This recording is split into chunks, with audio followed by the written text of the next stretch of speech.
Hi everybody, my name is Ryan. I am the South Regional Forester in the Greening the Gateway Cities program, and today we're going to learn how to properly plant the tree.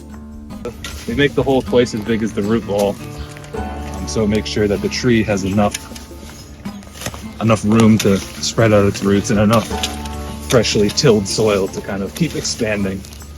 I always wondered that. We need to kind of brush away the soil that it comes in from the nursery, because we want to find the topmost root with the root flare, because that's where we want to plant that. We want the root flare to be level with the grade of the ground. Because if you look at a tree in the woods, it doesn't go into the ground straight, it kind of flares out, and that's what we're trying to mimic when we plant the tree. That allows the trees to exchange gases and breathe through the soil and all that stuff. It comes through, we got 1 pint of wine. What's the coolest thing you've ever dug up? We dug up, turned out it was an old cap gun, but it looked like the parts of an old revolver. But we figured out it was just a toy from an old toy. But we find tons of marbles, which is kind of impressive. Almost, 10% of the holes we dig, we find a marble. Cool. It's amazing how many must be out there. Yeah.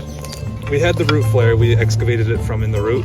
So now we use this nice tool that Josh made to help us mark how tall the root ball is and how deep we're going to need to dig the hole. So you see how that kind of the pin lines up with where the root flare is. So we'll take that, and we'll bring it down here, and we can see that we still have about 2 inches more to go when we're digging the hole. Sorry, I got my legs in your video, Ryan. That's fine. So you can see how these roots are crossing right here. Eventually, if we let this root keep growing, it'll grow around the tree and it'll start to constrict the tree. So it's not fun. It's not good to have to remove roots when you're planting a tree, but in this scenario, we're gonna end up cutting this root off so it won't girdle the tree and stop it from being able to transport nutrients up and down the trunk of the tree. I can step back and I look to see if the trunk is mostly straight enough, right? Sometimes trees have curves to them, but we try to do the best to make it so it's standing straight up and down. And so I can step back and I look, I check from 2 different angles, and so it's leaning this way a little bit. So what I'll do is I'll grab some more soil and put it over here, and I'll tip the whole tree and try to slide some of that soil under it so that when I let it go, it's still leaning. So just trying to put a little bit more soil under there. That's starting to look a little better.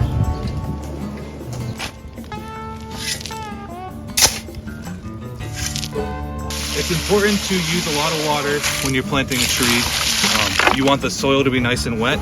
You want the roots to remain wet throughout the process, because when they start getting exposed to air, they get unhappy. We say you probably want to do like 10 to 15 gallons of water a week. On a newly planted tree,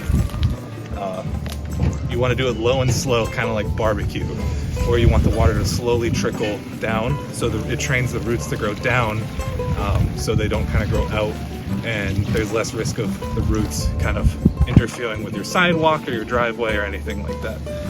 It also helps the tree be more self-sufficient when it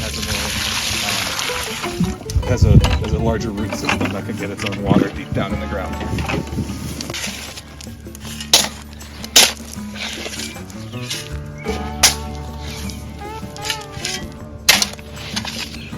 I know if you get 15 gallons of water on a tree when you're planting it, it might look a little soupy when it's sitting in the hole and the hole's kind of flooded like this.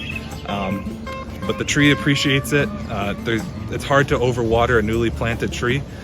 So as this tree, as the water sinks down into the soil, it's going to help the tree get, we call it mudding them in.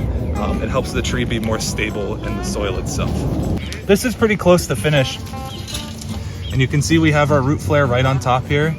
So that's probably the most important thing when you're planting a new tree, is making sure that the root flare is at grade with the rest of the ground around it. And you can also see that we made a berm, kind of a donut around the tree.